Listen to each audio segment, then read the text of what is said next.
మనం జపం చేసుకునే మాలను మెడలో ధరించరాదా? మెడలో ఉన్నటువంటి మాలికతో జపం చేయకూడదా? చెయ్యకూడదు అమ్మాయి. సాధనా క్రమంలో జపం చేసే నిమిత్తమై వినియోగించే జపమాల వేరుగా ఉండాలి.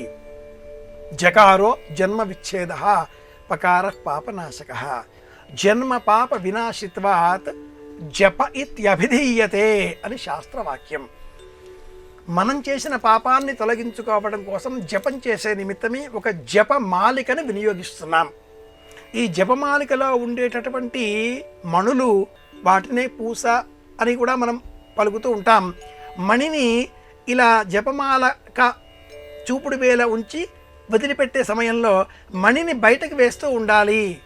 నాలో ఉండే అహం బయటికి పోతుంది, నేను నిరహంకారంగా మారుతున్నాను. అసూయ, కక్ష, కార్పణ్యం, క్రోధం, నాకు కావాలి జిజ్ఞాస, లాలస, జిగీష, విజిగీష అన్నీ పోతున్నాయి, నేను స్వచ్ఛంగా మారుతున్నాను అంటూ జపం చేయడంలో, పూసలో మణిలో బయటకు వేయడం, ఇది మాలికని వినియోగించే విధానం. ఈ మాలికని మనం ఎలా వినియోగిస్తున్నామా అనేది ఎవరూ చూడకుండా పూర్వకాలంలో గోముఖం అన్న పేరిట ఒక ఎల్ ఆకారంలో ఉండేటటువంటి చేతి సంచిని కూడా పూర్వం వినియోగించేటటువంటి వారు.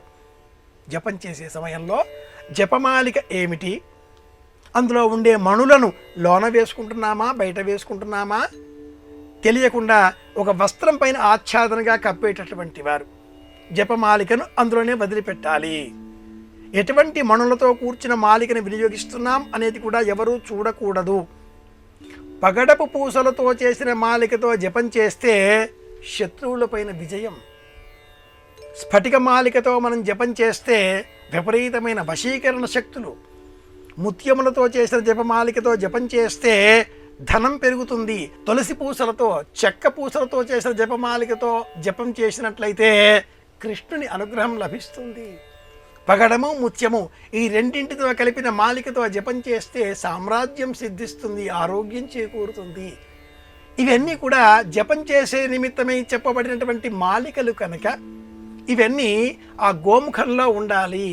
మెడలో వేసుకునే మాలిక అలంకరణార్థం, అంటే లోకంతో సంబంధం లేకుండా జీవిస్తున్నాడు అని చెప్పడం కోసం మెడలో ఒక మాలిక వేసుకోవడం. ఇది రక్ష, ఇది సాధన, రెండు వేరే.